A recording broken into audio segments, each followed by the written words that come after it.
ሰላም ሰላም በዓለም ሁሉ ዙሪያ ያላችሁ ቅዱሳን የሕይወት መሪ ኢየሱስ የትምህርት የጸሎትና ዓለም አቀፍ የወንጌል ስርጭት ድምጽ እየተከታተላችሁ ያላችሁ በሙሉ እንደምን ቆያችሁ?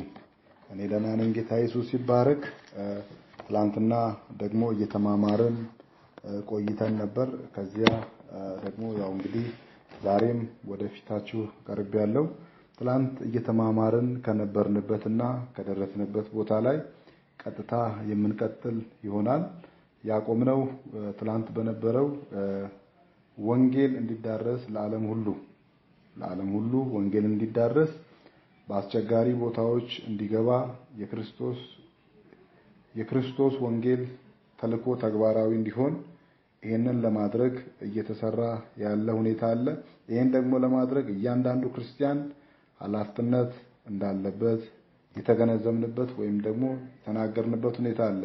የኛም ደግሞ ኤልኤልጄ ማለት ያው እንግዲህ የሕይወት መሪ ኢየሱስ ነው የሚለው ዋናው ተልእኮና ዓላማው ደግሞ ጸሎት ነው፣ ትምህርት ነው። ከዚያ ደግሞ ወንጌል ስርጭት በዓለም ሁሉ ላይ እንዲሆን ድምጽ እንሁን የሚል ነው የኛም ሎጓችን። በዚህ መሰረት እንግዲህ ወንጌል አሁንም በዓለም ሁሉ ዙሪያ ላይ እንዲስፋፋ የማድረግ ነው። መጽሐፍ ቅዱሳችን ላይ በሚናገርበት ሰዓት ላይ ሮሜ ምዕራፍ 1 ቁጥር 14 15 ላይ በመናይበት ሰዓት ላይ ይሄ ተልእኮ ተሰጥቶናል። በሌላም ቦታ በማቴዎስ ወንጌል ላይ አለ እና እዚህ ጋር በመናይበት ሰዓት ላይ ሐዋርያ ጳውሎስ የተናገረው አንድ ነገር አለ። ይሄ ወንጌል ለማን መድረስ አለበት? እንዴት መድረስ አለበት? በአስቸጋሪ ሁኔታ ሲባል ምን ማለት ነው ለሚለው ለግሪክ ሰዎችና ላልተማሩ፣ ለጥበበኞችና ለሚያስተውሉም ዕዳ አለብኝ እያለ ይናገራል ሐዋርያ ጳውሎስ። ይሄን ሁሉ ወንጌል እያገለገለ ይሄን ሁሉ ሩጫ እየሮጠ በዚህ በሮሜ ምዕራፍ 14 እና 15 ላይ በምናይበት ሰዓት ላይ ለግሪክ ሰዎችና ላልተማሩ፣ ለጥበበኞችና ለሚያስተውሉ ዕዳ አለብኝ። ስለዚህ በሚቻለኝ መጠን በሮሜ ላላችሁ ለናንተ ደግሞ ወንጌልን ልሰብክ ተዘጋጅቻለሁ አለ።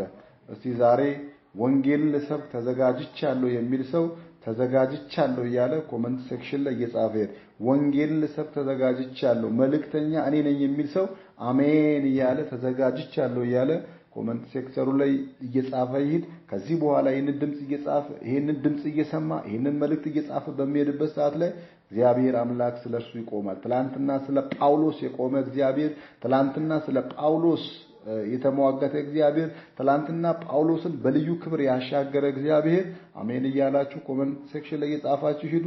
ላይክ አድርጉ፣ ሼር አድርጉ። እግዚአብሔር ደግሞ ዘመናችሁን ይባርካል። ሰብስክራይብ እንዳትረሱ እና ከዚህ በመቀጠል ደግሞ ትላንትና እንግዲህ ነገ የምንማረውን ክፍል ነግሬያችኋለሁና ይሄኛውን የትላንትናውን ዳሰሳውን ያደረኩት ዛሬ እንማራለን ብለን ያቆምነው ምን ላይ ነው? የቤተ እምነት አቋማት የሚለውን ነገር አይተን ነበር። የቤተ እምነት አቋሞች ምንድናቸው? የቤተ ክርስቲያን አቋም ወይ ደግሞ የቤተ እምነት አቋም ምንለው? ቤተ እምነት ስንል የወንጌል አማኝ ህብረት የሆኑት በአብ በወልድ በመንፈስ ቅዱስ የሚያምኑ የወንጌል ህብረት አማኞች የሆኑ ሰዎች በእነኛ ቤተክርስቲያን ላይ በእያንዳንዳቸው ሁሉም የየራሳቸው ዶክትሪን ወይም መተዳደሪያ ደንብ አላቸው። በመተዳደሪያ ደንባቸው ላይ የጋራ አቋም አለ። የቤተ እምነት አቋሞች አሉ።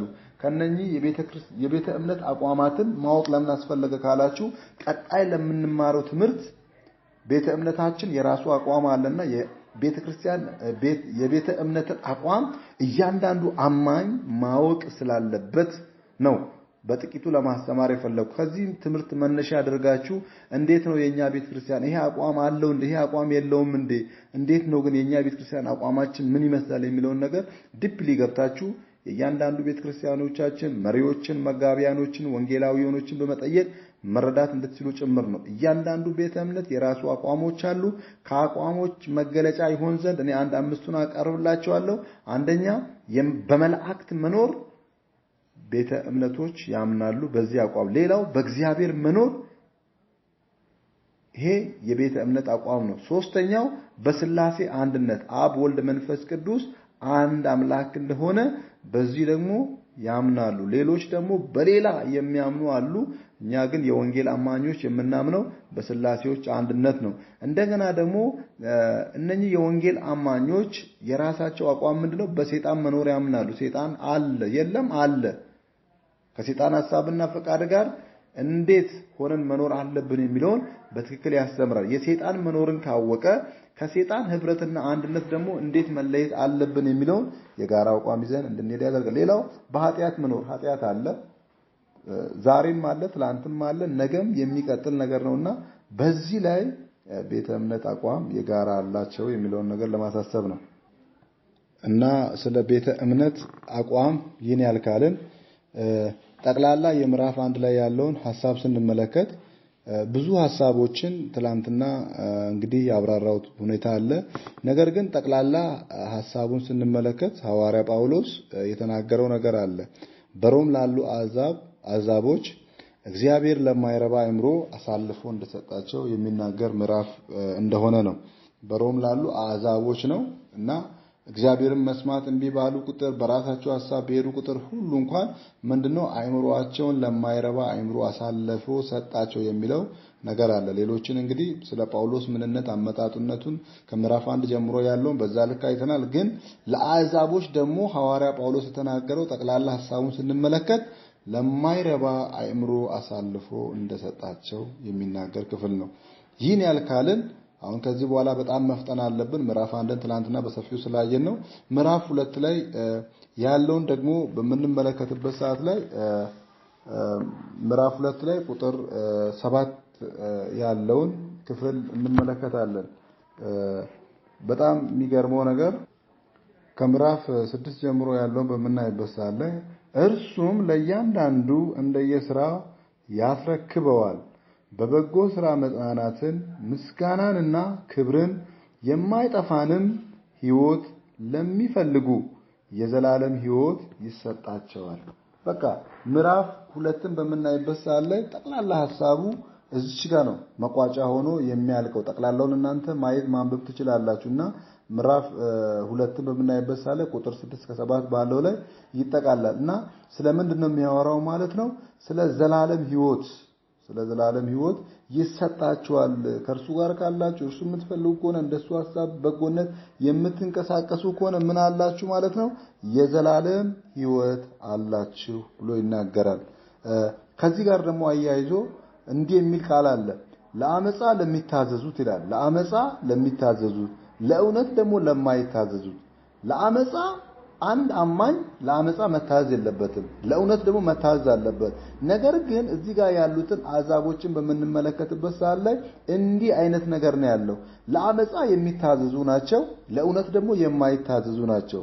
በአመፀኞች ላይ ይልና ከዚያ ጳውሎስ በአመፀኞች ላይ ግን ቁጣንና መቅሰፍት ይሆንባቸዋል ይላል። መቅሰፍትና ቁጣ የሚሆነው በማን ላይ ነው ማለት ነው? ለአመፃ ለሚታዘዙ፣ ለእውነት ለማይታዘዙ፣ እውነትን እምቢ የሚሉ፣ እውነትን ለማይቀበሉ፣ እውነትን እምቢ ለሚሉ ግን ለአመፃ ለሚታዘዙ፣ ለተንኮል፣ ለሸር፣ ለአመፅ ከእግዚአብሔር ሐሳብና ፈቃድ ውጭ ለሆነው ለሐሰት አስተምሮ ለሚታዘዙት ለነኛ ሰዎች ነው እያለ ያለው። እውነትን ደግሞ ለሚያደርጉ ልክ ምን እንደሚለው በሚልክያስ መጽሐፍ ላይ እንደሚናገር ለአመፃ ለሚታዘዙ፣ ለእውነት ለማይታዘዙ፣ በአመፀኞች ላይ ግን ቁጣንና መቅሰፍት ይሆንባቸዋል ይላል። ይሄንን ቃል በምናይበት ሰዓት ላይ ቅድም እንዳልኳችሁ በተመሳሳይ በሚልክያስ መጽሐፍ ምዕራፍ 4 ላይ በምናይበት ሰዓት ላይ እነኚህ ስለ እውነት ስለሚታዘዙና እንደገና ደግሞ በአመፅ ላይ ለማይታዘዙ፣ እውነትን ለማይታዘዙ፣ አመፅን ደግሞ ለሚታዘዙ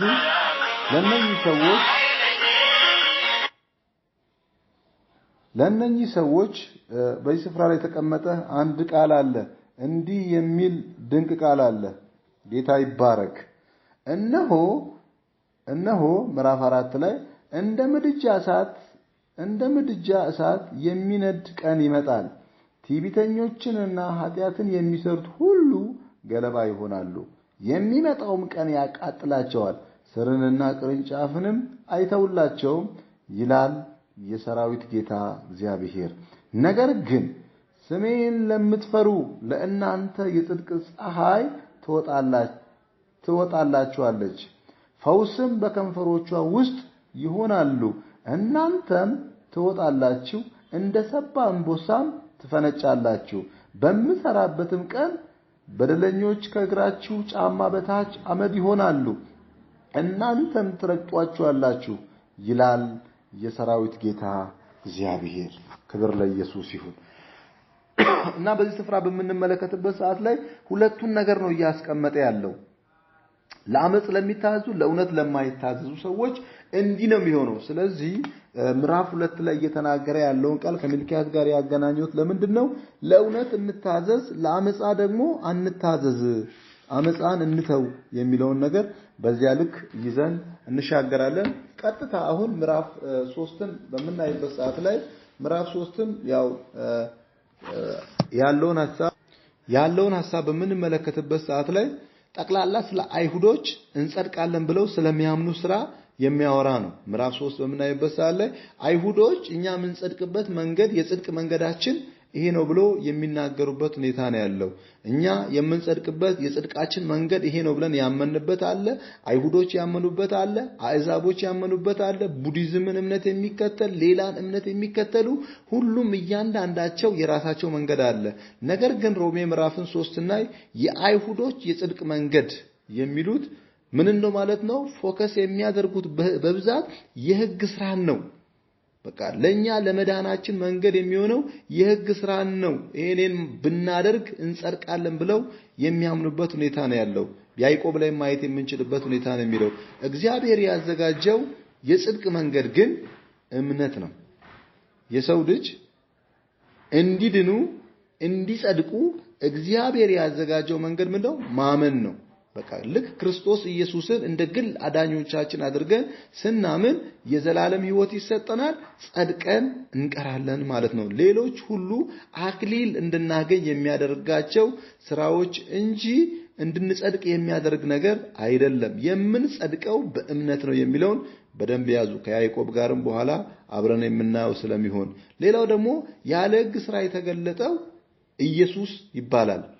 ሌሎች ሁሉ በሕግ ስራ የተገለጡ ናቸው። ኢየሱስ ግን ያለ ሕግ ስራ የተገለጠ ነው። ለዚህ ነው የሕይወት መሪ ኢየሱስ ነው ብለን LLJ ብለን ይሄንን ያወጣ ነው። ያም ማለት the leader of life Jesus ነው። የሕይወት መሪ ኢየሱስ ነው። ያለ ሕግ ስራ የተገለጠው ኢየሱስ ስለሆነ ኢየሱስ ምናችን ነው ማለት ነው? የሕይወታችን መሪ ነው። ይሄንን የሕይወታችን መሪ የሆነውን the leader of life Jesus እሱን ምን እናደርጋለን ማለት ነው? በዓለም ሁሉ ዙሪያ ላይ ከፍ አድርገን እንናገራለን። እሱ እምነታችን ነው። እሱ የመጽደቂያ መንገዳችን ነው። ሃሌሉያ።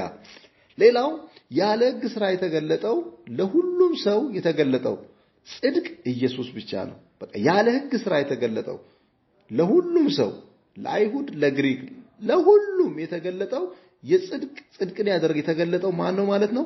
ኢየሱስ ነው። ይሄንን ቦታውን አጠር አድርጌ ነው በአጭሩ እየጨረስኩ ዋና ሐሳቦችን የምለው። ሌሎች ምዕራፎችን ገብታችሁ እናንተ ማየት ትችላላችሁና ግን ምዕራፍ 3 እየተናገረ ያለው የአይሁድ የጽድቅ መንገድ ብሎ የሚያምኑት የሕግ ስራን ነው። የሕግ ስራ ግን የጽድቅ መንገድ ሆኖ ሊገለጥ አይችልም። ለኛ የጽድቅ መንገዳችን ሊሆን የሚችለው እምነት ነው የሚለውን ነገር ያለ ሕግ ስራ የተገለጠው ኢየሱስ ብቻ ነው። ሌሎች የምናደርጋቸው ነገሮች አንድ ክርስቲያን ያመነ ክርስቲያን ወይም የዳነ ክርስቲያን የሚያደርጋቸው ነገሮች ናቸው። እነኛ ስራዎች አንድ አማኝ ያመነ ሰው የሚያደርጋቸው መልካም ስራዎች ተብለው ይገለጣሉ እንጂ ለመዳን አንድ ሰው የሚያስፈልገው ምንድነው ማለት ነው? እምነት ነው የሚለውን ነገር እንይዛለን። ሌላው ከዚህ ጋር ተያይዞ የአይሁዶች ትምክህት የሚባለው አይሁዶች ትምክህት ተብሎ የሚታወቃልና የአይሁዶች ትምክህት ተብሎ የሚባለው በጽድቅና በሕግ ስራ እንድናለን የሚሉት ነው። አሁን የአይሁዶች ትምክህት አድርጎ ይናገራል። በቃ እኛ አለ ጸድቀናል፣ እኛ ድነናል እና ለእምነታችን ለመዳናችን ደግሞ በሕግ ስራ እንድናለን ብለው ያምናሉ። ግን ይሄ ነገር እንደቀረ መጽሐፍ ቅዱሳችን ይናገራል። ምናልባት መጽሐፍ ቅዱስ አሁንም የያዝን ሰዎች እየተከታተልን አብረን የምናይ ነው የሚሆነው። መጽሐፍ ቅዱሳችን ላይ ምዕራፍ 5 ላይ ሮሜ ምዕራፍ 5 ከ2 እስከ 7 ያለውን በምናይበት ሰዓት ላይ እንዲህ የሚል አሁንም ድንቅ ቃል አለ። ከምዕራፍ 1 ጀምሮ ያለውን እስቲ ላንብበው። ማለት ከምዕራፍ 5 ከቁጥር 1 ጀምሮ ያለውን በጌታ በኢየሱስ ማነባ እንዲህ ይላል። እንግዲህ በእምነት ከጸደቅን በእግዚአብሔር ዘንድ በጌታችን በኢየሱስ ክርስቶስ ሰላምን እንያዝ፣ በእርሱም ደግሞ ወደ ቆምንበት ወደዚህ ጸጋ በእምነት መግባትን አግኝተናልና በእግዚአብሔር ክብርም ተስፋ እንመካለን። ይህም ብቻ አይደለም፣ ነገር ግን መከራን ትዕግስትን እንዲያደርግ ትዕግስትም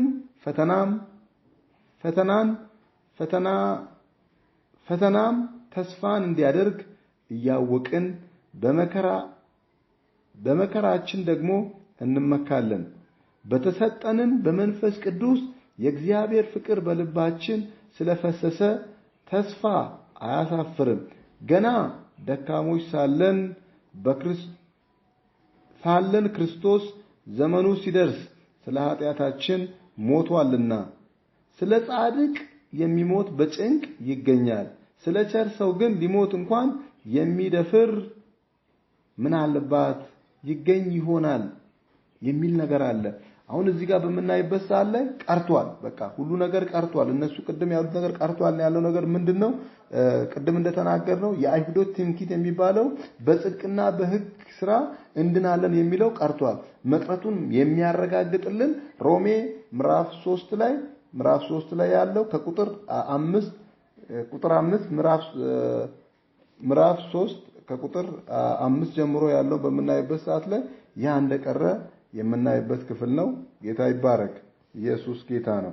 አምላካችን እግዚአብሔር ለዘላለም የተባረከ ይሁን እና አንድ ሰው የሚድነው በምንድነው ካልን በእምነት ነው። ለአንድ ክርስቲያን ይድንበት ዘንድ የመዳኛን መንገድ እግዚአብሔር ያዘጋጀው የጽድቅ መንገድ እምነት ነው በሚለው በዛ እንያዝ።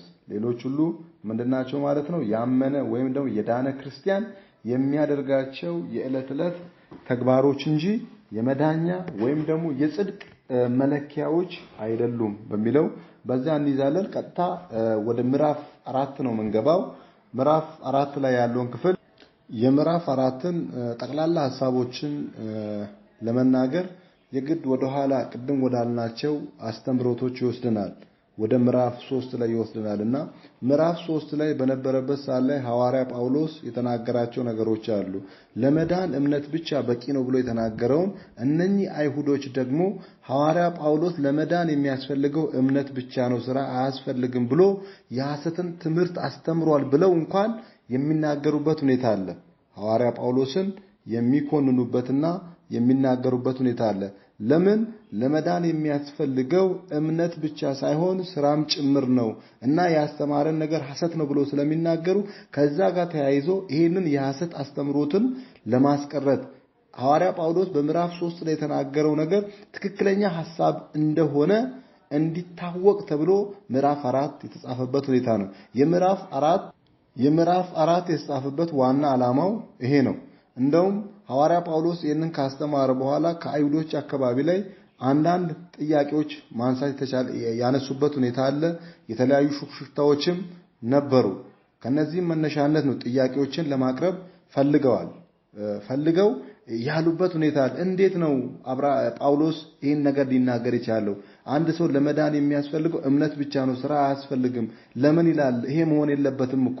ይሄ በዘፍጥረት ምዕራፍ ላይ አብርሃም አባታችን ብለው ከፍ አድርገው የሚናገሩት አብርሃም ያስቀመጠው ነገር እንዴት አብርሃም የተናገረውን ነገር አስቀረ ብለው የሚናገሩት ነገር አለ። ምናልባት እነኚህ ስርዓቶች የምንላቸው የጽድቅ መንገድ ብለው እነሱ የሚያምኑት ለእምነት ወይም ደግሞ ለመዳን የሚያስፈልገው የጽድቅ መንገድ ነው ብለው የሚያምኑት ከነኛ ውስጥ አንደኛ የግርዛት ስርዓትን የጽድቅ እንደሆነ ሁለተኛ እንደገና ደግሞ የአመጋገብ ስርዓትን፣ ሌላው የአለባበስ ስርዓትን፣ ሌላው ደግሞ በዓላትን የማክበር ስርዓትን እነኚህን ሁሉ በሌለበት እንዴት ነው እነኚህ እነሱ እንደምንድነው እንደ ጽድቅ ስራ አድርገው የሚቆጥሩት እነኚህ ናቸውና እነኚህ ሁሉ በሌሉበት በእምነት ብቻ መዳን እንዴት ይመጣል? እንዴት በእምነት ብቻ መዳን ይቻላል? በዚህ ደግሞ ህይወት ማግኘት ይቻላል ብለው ለሐዋርያ ጳውሎስ ጥያቄዎችን ያቀረቡበት ሁኔታ አለ። ይሄንን ጉዳይ በመናይበት ሰዓት ላይ ልክ እነሱ ራሳቸው እንደሚናገሩ አብርሃም አባታችን ብለው ስለ አብርሃም በጣም እጅግ ከፍ አድርገው ነው የሚናገሩት። አይሁዶች በጣም ከፍ አድርገው የሚናገሩት የአብርሃምን ሕግ ወይም ደግሞ ሥርዓትን ነው። በቃ በጣም ተሰሚነት አብርሃም ነበረውና ያንን ሐሳብ ነው እነሱ የሚያነሱትና ከዚያ ሐሳብ ጋር ተያይዞ አይሁዶች ይናገራሉ።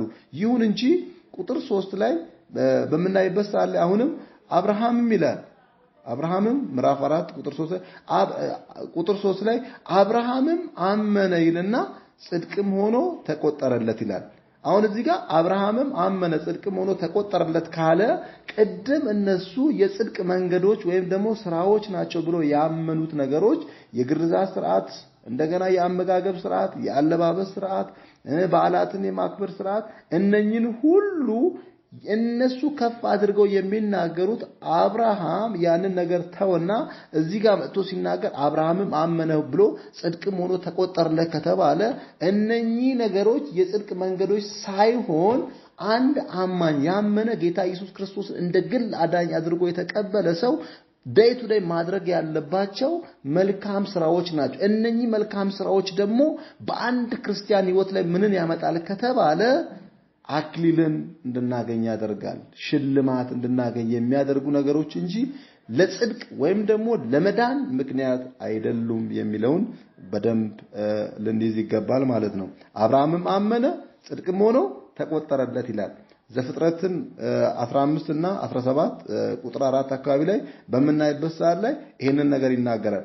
አብርሃምም አመነ ጽድቅም ሆኖ ተቆጠረለት፣ እንዲሁም ይላል ለብዙ አሕዛብ አባት ትሆናለህ አለው ይላል።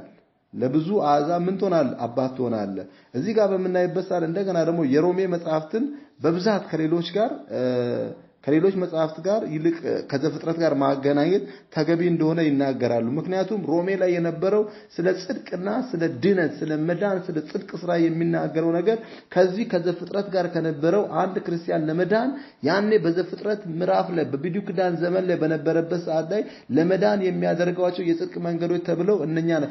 ግን ዋናው ኢየሱስ ክርስቶስ እዚህ ጋር መጣና ምን አደረገ ማለት ነው? እነኚህ ስርዓቶችን ሁሉ አደረገ። የሕግ ስራ የተገለጠ ነው ይላል።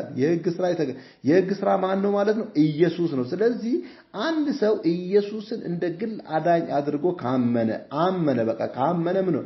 አብርሃምም አመነ ጽድቅም ሆኖ ልክ ካመነ ከዚያ ሰዓት ጀምሮ ምንን አግኝቷል? ሕይወትን አግኝቷል። እና አብርሃምም አመነ ምን ሆነለት? ጽድቅም ሆኖ ተቆጠረለት የሚለውን ነገር ማየት እንችላለን። ምዕራፍ 4ን አሁንም በምንመለከትበት ሰዓት ላይ ዋና አንኳር የምንላቸው ሐሳቦች የተቀመጡበት ሁኔታ አለ እና ከነኚህ ዋና ተብሎ ከተቀመጡት አንኳር ሐሳቦች የአብርሃም ጽድቅ በእምነት መሆኑን፣ የአብርሃም ተስፋ እንደገና በእምነት መሆኑን። አብርሃም ተስፋው ምንድነው? እምነት ነው። አብርሃም ጽድቁ ምንድነው? እምነት ነው። እዚህ ጋር እንዳስቀመጥኩላችሁ እና ሁለቱም ናቸው የአብርሃም የነበሩት ስለ እምነት የሚናገሩት ሁለቱ። አብርሃም አመነ ነው ጽድቁ ተቆጠረ።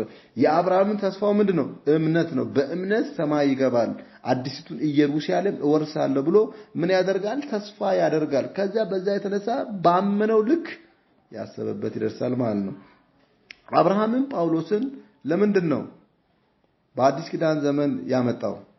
አሁን ለምሳሌ አብርሃም በመናይበት ሳለ በብሉይ ኪዳን ነው። ጳውሎስን በመናይበት ሳለ ደግሞ አብርሃም በብሉይ ኪዳን ነው።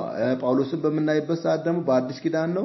እነኚህ ሁለቶቹን እዚህ ጋር አምጥቶ የተገናኙበት ሁኔታዎች ምንድነው ከተባለ ያንን ለመናገር ፈልጋለሁ። በሮሜ ላይ የሐሰት ትምህርት ነበርና በሮሜ ላይ የነበረው የሐሰት ትምህርት ነው ብለው ያስቀመጡት ነገር ነበር። ሮሜ ላይ የነበረው እነኚህ ሐሰት ትምህርቶች አሉ ብለው ያስቀመጧቸው ነገሮች ነበሩና ያንን ነገር ለማስታረቅ ነው። እምነት ብቻውን አይደለም ስራም ያስፈልጋል ብለው ያምናሉ። በሮሜ ላይ የነበረው ትልቁ የሐሰት ትምህርት ምንድነው ማለት ነው? ለመዳን የሚያስፈልገው እምነት ብቻ አይደለም ስራም ያስፈልጋል ብለው እየተናገሩ ስለሆነ ለመዳን የሚያስፈልገው ስራ ሳይሆን እምነት እንደሆነ እንዲታወቅ ነው። ቀጥታ አብርሃምንና ዘፍጥረትን አምጥተን ከዛ ከሮሜና ከጳውሎስ ጋር ያገናኘው። አሁን ነገሮች ግልጽ እንደሆኑ ይገባኛልና ጌታ ይባረክ። እግዚአብሔር ረድቶን ከምዕራፍ 1 እስከ ምዕራፍ ያለውን ዛሬ በዚህ ልክ ለማየት ችለናልና አሁንም ቢሆን በእያንዳንዱ ቦታዎች ላይ የሐሰት አስተምሮቶች ምናልባት ሊነሱ ይችላሉ። ብሉይ ኪዳን ላይ ያለውን የሆነ ምዕራፍ ወይ የሆነን ክፍል አንስተው አዲስ ኪዳን ላይ ያለውን በዚህ ጋር አድርገው ብሉይ ኪዳን ላይ የነበረው ይሄ ነበር፣ አዲስ ኪዳን ላይ የነበረው ይሄ ነው ተብሎ የተለያዩ የሐሰት አስተምሮቶች ሊነሱ ስለሚችሉ አንደኛ ማወቅ ያለብን ይሄን ድምጽ እየሰማን ያለን አማኞች ሁላችንም ማወቅ ያለብን ነገር ምንድነው? መጽሐፍ ቅዱስ በራሱ አይጋጭም። መጽሐፍ ቅዱስ ላይ ያሉት ሐሳቦች ሁሉም ትክክለኛ ናቸው። እዚህ ጋር ባለንበት ሰዓት ላይ ሐዋርያ ጳውሎስ እየተናገረ ያለው ነገር ምንድነው ከተባለ ለመዳን የሚያስፈልገው ወይ ደግሞ ለጽድቅ የሚያስፈልገው እምነት እንደሆነ ነው። እግዚአብሔር ያዘጋጀው ደግሞ የጽድቅ መንገድ ደግሞ እምነት እንደሆነ ነው።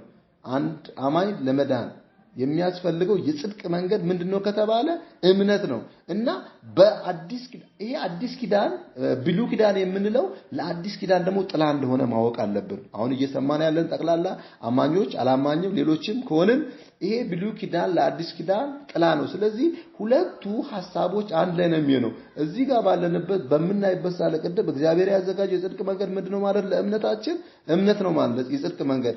ልክ እዚህ ጋር መጣና ዘፍጥረት ላይ መጣ በመናይበት ሰዓት ላይ አብርሃምም አመነ ጽድቅም ሆኖ ተቆጠረለት የሚል እንግዲህ እግዚአብሔር ረድቶን እስከ ምዕራፍ ያለውን ክፍል ዛሬ ለመማማር ችለናልና ይሄንን እግዚአብሔር አምላክ በልቦናችሁ እንዲያስቀርላችሁ የምንጸልይ ይሆናል። ሌላው ደግሞ የሮሜ ምዕራፍ 5ን ጌታ ቢፈቅድና ብንኖር ቀጣይ ያለውን ጊዜ እናያለን። ሮሜ ምዕራፍ 5ን እስከዛ እያጠናችሁ ቆዩ።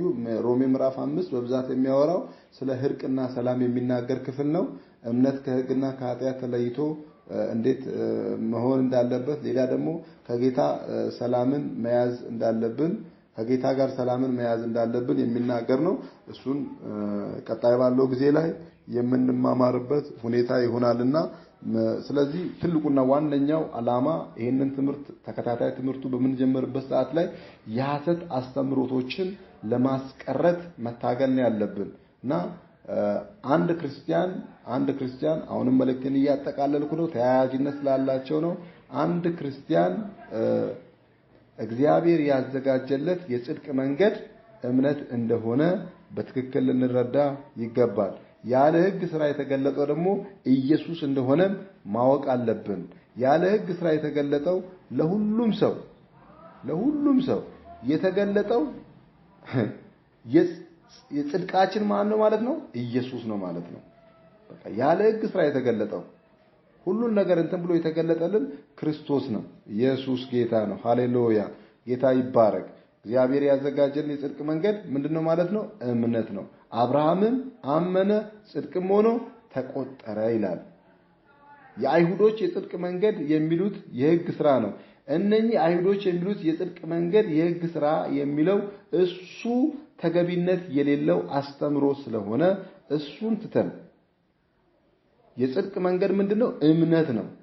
እነኚህ የሕግ ሥራ ተብሎ የተባሉት የተጻፉት ነገሮች ምንድናቸው ማለት ነው? ያመነ ክርስቲያን ወይም ደግሞ የዳነ ክርስቲያን የሚያደርጋቸው ነገሮች ናቸው። አንድ ክርስቲያን ካመነ ከዳነ እነኚህ ቅድም የተባሉትን ማድረግ ያስፈልጋል ማለት ነው። ያመነ ክርስቲያን የዳነ ክርስቲያን ዴይ ቱ ዴይ የሚያደርጋቸው ኤክሰርሳይሶች ናቸው።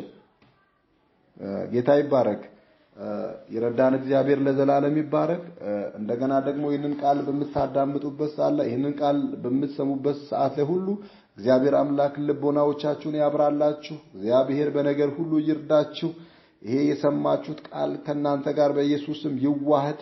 እግዚአብሔር አባቴና አምላክ ሆይ አሁንም በጌታ በኢየሱስ ስምና ስልጣን እኔ ከሁሉ ያነስኩ ደካማ ባሪያ በፊትህ ሆኜ ያንተን የከበረውን ይህንን ቃልን ስናገር አንተ አቅም ሆነ አንደበቴን ተቆጣጥረህ እግዚአብሔር ሆይ ይሄንን መልእክት ለዓለም ሁሉ እንዳስተላልፍ ስለረዳ ምናልባት ይሄን የምናወራውን ነገር እኔ በጥቂቱ የተናገርኩት ሊሆን ይችላል።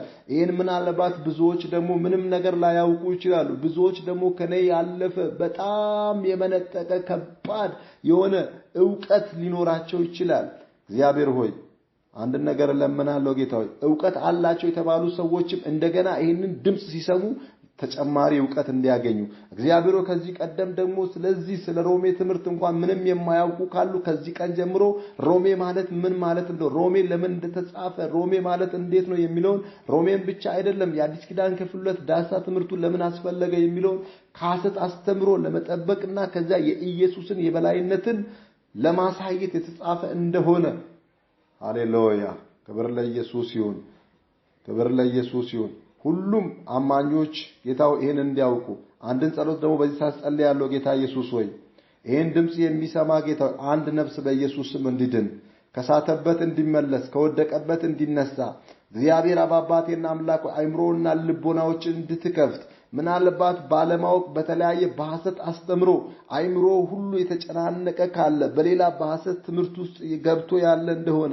ይሄ ነው ተብሎ ጌታው ከመንገድ እንኳን ከፈቃድ እየሳተ ካለ አሁን ይሄን ድምጽ እየሰማ አይምሮ በኢየሱስ ስም እንዲከፈት ልቦናዎቻቸው በኢየሱስ ስም እንዲከፈት እግዚአብሔር አባቴና አምላክ በደማስቆ መንገድ ላይ ሐዋርያ ጳውሎስን አግኝተው ጌታው ስጋዊና መንፈሳዊ አይኖቹ እንደተከፈተ ዛሬ እግዚአብሔር ይሄንን ድምጽ የሚሰማ የአንድ ሰው ስጋዊና መንፈሳዊ አይኖች እንዲከፈቱ ስጋዊና መንፈሳዊ እግዚአብሔር ጆሮች እንዲበሩ ስጋዊና መንፈሳዊ ልቦናዎቻቸው እንዲከፈቱ እግዚአብሔር ሆይ ነገሮቹ ሁሉ ወደ መልካምነት ወደ ስኬት እንዲመጣ ይሄን ጸሎት እየጸለይን ጌታው ለብዙዎች ታምራት እንዲሆን መዳን እንዲሆን እግዚአብሔር አብርሃምም አመነ ጽድቅም ሆኖ ተቆጠረለት እንደተባለ ጌታው ይሄንን ድምጽ የሚሰሙት ይሄንን ቃል እንዲያምኑና ጽድቅ ሆኖ እንዲቆጠርላቸው ከዘላለም ሞት ወደ ዘላለም ሕይወት እንዲሻገሩ አንተ የዘላለም ሕይወት ነህ አንተ የዘላለም ማረፊያ ነህ አንተ የዘላለም መንገድ ነህ ያላንተ እግዚአብሔር ሆይ ወደ አብ መድረስ አንችልም አንተ አማላጃችን ነህ አንተ ሊቀ ካህናችን ነህ አንተ ቤዛችን ነህ የናዝሬቱ ኢየሱስ አንተን አሁን ዛሬ የሕይወታችን መሪ አድርገን ተቀበልን ላታላባጃና ማጋዳዳዳዳ ሎዶዶሴ ፓርዳን ሎ ሊባጆንዳ ከፓርዳል የሸደገደለ ቤጋዳላ ባራባራባራባ አሁን መንፈስ ቅዱስ አሁን መንፈስ ቅዱስ እየጸለይን እግዚአብሔር ሆይ ከአንዳንዶች ላይ በሽታ እንዲወድቅ ከአንዳንዶች ላይ መርገም እንዲወድቅ ከአንዳንዶች ላይ እግዚአብሔር ሆይ የሰይጣን ክስ ደብዳቤዎች እንዲወድቁ የሐሰት መዝገቦች ሁሉ እንዲወድቁ እግዚአብሔር ሆይ የአንዳንዶች ጌታው ታሪካቸው እንዲቀየር እግዚአብሔር ትዳራቸው ያማረ እንዲሆን ልጆቻቸው በመልካም ስፍራ ላይ እንዲውሉ መጽሐፍ ሲናገር ገመዴ በአማረ ስፍራ ላይ ወደቀች እንደሚል እንደ እግዚአብሔር ቃል ይሄንን ቃል አሁን እየሰሙ ላሉ ሰዎች ሁሉ እግዚአብሔር ሆይ በመልካም መሬት ላይ ወድቆ እግዚአብሔር ዘርን ያፈራው መልካምን ፍሬ ያፈራው ልክ እንደነኛ ሁሉ እግዚአብሔር አሁን ይሄንን ቃልህን የሚሰሙት ሁሉ ዘራቸው በመልካም መሬት ላይ እንዲወድቅ እግዚአብሔር 30 እና 60 90 100 እጥፍ እንዲያፈሩ እንዲሁም ደግሞ በሰማይ የዘላለም ሕይወት እንዲኖራቸው እኔ ከሁሉ ያነስኩ ባሪያ በኢየሱስ ስም ጸልዩ እግዚአብሔር አባቴና አምላክ አንድን ነገር አምናለሁ ይሄን ድምጽ የሰማ ሰው የሆነ ምስጋና ያገኘዋል የሆነ በረከት ያገኘዋል የሆነ ሰላም ያገኘዋል የሆነ የልብ ረፍት ያገኘዋል የሆነ መገለጥ ያገኘዋል የሆነ ታምራት ያገኘዋል አጃላባ ጋዳላ ባራባራባራባ አለኛ አምላኬ እግዚአብሔር ይሄንን ድምጽ አሁን ለሚሰማ ሰው የአንድ ሰው ልብ እግዚአብሔር ያሳርፋል የአንድን ሰው ትዳር እግዚአብሔር ያሳርፋል የአንድን ሰው እግዚአብሔር የመቅበዝበዙን ሕይወት አይቶ እግዚአብሔር ያሳርፋል እኔ አላውቅም ይሄን ጸሎት እየጸለይኩኝ አሁን ከዚህ በኋላ ገና ይሄንን መልእክት ለምሰሙት እግዚአብሔር እንዲህ ብሎኛል አሳርፋቸዋለሁ ብሏል ይሄን ድምጽ አሁን እየሰማችሁ ላላችሁት ወንድና ሴት ልጆች አላባጋጃ አላቦራ ባጋድ ያለው ባሲያ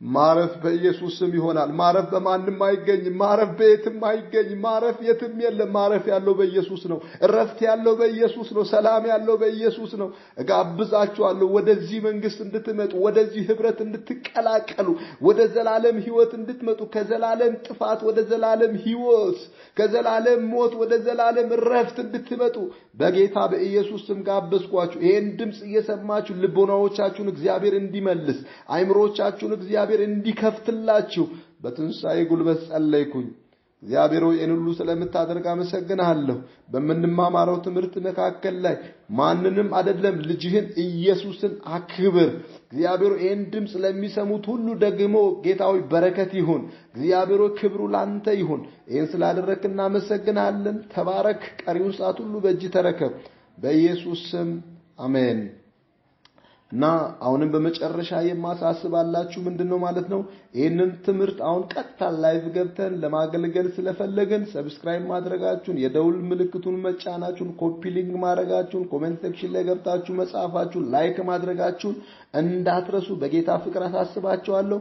እንደገና ደግሞ ፐርሰናሊ ቸሪ አንተን ማግኘት ፈልጋለሁ እንድትጸልይልኝ ፈልጋለሁ የምትሉ ሰዎች ካላችሁ ስልኬን አስቀምጥላችኋለሁ 0912 74 79 99 እንደገና ደግመዋለሁ 0912 74 79 99 በዚህ ደውላችሁ ማግኘት ትችላላችሁ። በቴሌግራም ያለውን ነገርም ግሩፕ ላይም አዳረጋችኋል። እንደገና ደግሞ በዋትስአፕ በኢሞ በየትኛው መጠቀም በምትችሉት ሁሉ ገብታችሁ ብትደውሉ ቀጥታ ብትደውሉ ታገኙኛላችሁ። እጸልይላችኋለሁ። እግዚአብሔር ደግሞ ድንቅና ተአምራትን ያደርጋል። ዘመናችሁ ደግሞ በልምላሜ ያልቃል።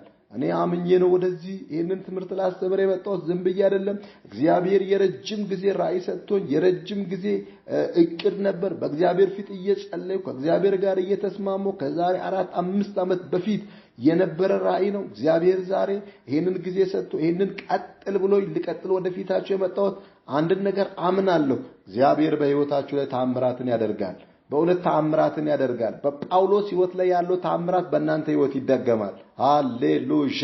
ስለዚህ ቅዱሳን እባካችሁን አሁንም መልሼ እላለሁ ሼር አድርጉ፣ ላይክ አድርጉ፣ ይሄን ለብዙዎች እንዲደርስ አድርጉ። ይሄ የእግዚአብሔር ጊዜ ነው። ወንጌልን ለዓለም ሁሉ እንሰብካለን። ሃሌሉያ። ወንጌል ለዓለም ሁሉ ይደርሳል። ሰዎችን ሁሉ ወደ ክርስቶስ መንግስት እንዲጠቀለሉ እናደርጋለን። ከሐሰት አስተምሮት ከሰይጣን ግዞት ወደ ትክክለኛ ወደ ክርስቶስ ኢየሱስ እንዲመጡ ኢየሱስን የበላይ እንዲያደርጉ ኢየሱስን ጌታቸው አዳኛቸው አድርገው እንዲቀበሉ ለብዙዎች ምከሯቸው። ተባረኩልኝ። እወዳችኋለሁ።